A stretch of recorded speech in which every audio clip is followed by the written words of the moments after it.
अगर कोई पूछता है कि what you get when you become spiritual, इसका सवाल का जवाब क्या है कि आपके स्पिरिचुअल होने से आपकी ज़िंदगी में क्या फ़र्क पड़ेगा, तो बोले हैप्पीनेस। बोला being spiritual can give you that state जिसको हम कहते हैं state of bliss when the person is happy no matter what.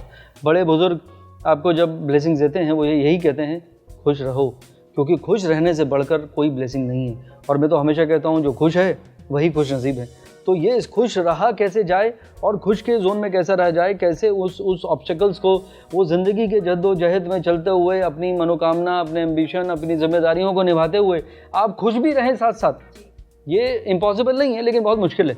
तो ये कैसे होता है? ये वैसे होता है जब इंसान का कनेक्ट ऊपर वाले से हो जाता है। तो आप रिलीजन चूज़ नहीं कर सकते बिकॉज वो आपने चूज़ किया आपकी फैमिली में।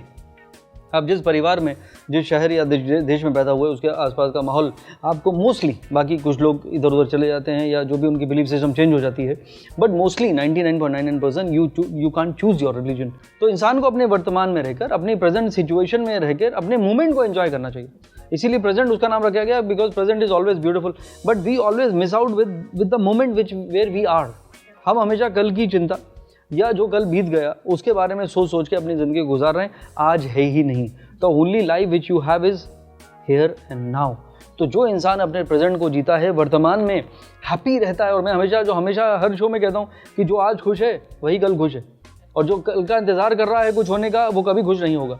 तो you have to make a habit out of it, कि आदत, अगर आप इसको आदत बना लेते हैं, खुश रहने की आदत अगर आप डाल लीजिए, ज़िंदगी में मुस्कुराने की आदत ज़रूर डालो, ज़िंदगी में मुस्कुराने की आदत ज़रूर डालो, और ना मिले कोई वजह तो आईना ही देख डालो, खुद पे स्माइल कर लीजिए। तो start your day with a smile, look at the mirror, because when you smile your mind, your everything become so happy. वैसे ही केमिकल, इमोशनल आपके एनर्जीज रिलीज होती हैं, आपका ऑरा वैसे पॉजिटिव हो जाता है कि अगर और वो पॉजिटिविटी आपके साथ आ जाती है, वो एनर्जीज आपके साथ आ जाती है, तो आपका दिन ऐसे इतना ब्यूटीफुल निकलता है। और आपका देखिए, ऐसा नहीं है कि सब कुछ आपके हिसाब से होता है, वो एनर्जी आपको प्रोटेक्ट भी करती है, और वो कोई नेगेटिव थॉट नहीं आता, कोई नेगेटिव पर्सन नहीं आता, वो इंसान हमेशा खुश रहता है और उसकी अपॉर्चुनिटीज़ भी उसको मिलने लगती हैं, बिकॉज सारा खेल एनर्जी का है। तो prosperity and opportunity will always flow towards a person who is in A happy and positive state of mind. मैं तो हमेशा कहता हूँ कि इंसान को बच्चा ही रहना चाहिए, क्योंकि जब आप सीरियस हो गए, मैं बड़ा हो गया, तो आपकी ज़िंदगी उसी सीरियसनेस में गुजर जाती है। जैसे मैंने कहा कि आपने क्या एक्यूमुलेट किया ज़िंदगी में, मेरे पास बंगला है, बैंक बैलेंस है, गाड़ियाँ हैं, बिल्डिंग है, तुम्हारे पास क्या है? उसने कहा मेरे पास मेंटल पीस है, सुकून है। तो सुकून है ही नहीं, तलाश रहा हूँ हर रोज़ में एक पल सुकून का, और सुकून भी खो गया है एक पल की तलाश। तो there is no time for peace and there is no peace because you don't have time. तो you need to balance, maintain a balance between these two, that is how you can create happiness. कि जब भी देखता हूँ मैं, आँख बंद करता हूँ, मुझे कुछ भी ख्याल आ जाता है, तो मेरे ख्यालों को, इस पर मुझे याद आ गया कि मेरे ख्यालों को एक खुदा तो कबूल ना कर।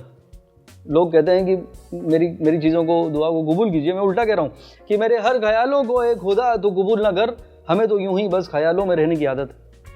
तो ऊपर वाले को पता है कि आपका कौन सा ख्याल आपके लिए अच्छा है और कौन सा आप ख्याली पुलाव बना रहे हैं, तो वो वक्त पे छोड़ना, ऊपर वाले पे छोड़ना बहुत ज़रूरी है। तो इसीलिए मैं कहता हूँ कि आपकी जो मन की जो इच्छा है उसको आप ज़रूर रखिए। I believe in power of visualization. मैं हमेशा कहता हूँ what you perceive is what you conceive. Create that thought in you, शिद्दत के साथ, पॉजिटिविटी के साथ, अगर आप पेशेंस के साथ अगर आप ये करते हैं मेडिटेशन के through, then you can manifest and you get what you want. कि ना कोई वजह थी, ना कोई ख्याल था, बेवजह थी, बेख्याल था।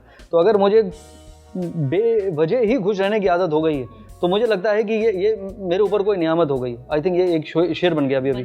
तो मुझे ऐसा लग रहा है वो इंसान स्पिरिचुअल है जो मुस्कुराता है, जो अंदर से खुश है। और ऐसे इंसान की जो आप ऑरा की बात कर रहे हैं, उसका चेहरे पे एक अजब सी दमक, ग्लो होती है, जिसको हम कशिश कहते हैं और नूर कहते हैं, तो दोनों उनके नाम। तो वो मुझे लगता है कि वो पहचानना बहुत आसान है। और वो इंसान, ना तो उसको गुस्सा आता है, ना वो इंसान किसी बात पे दुखी होता है। Absolutely, and you have to feel it. और वो फील आप हवा में भी फील कर सकते हैं। ज़रूरी नहीं है कि आपको कहीं पर्टिकुलर जगह में जाके वो फील हो। It is all about realization. इस पर मैंने लिखा था, पहले भी 2-3 बार सुना चुका हूँ कि स्पिरिचुअलिटी पे है। तो शहर की हर गली में ढूंढा तुझे फिजाओं में, किया जो सजदा तेरे लिए, तेरी खुशबू मिली हवाओं में। तो you feel the presence of God, of that spiritual power wherever you are, you are blessed.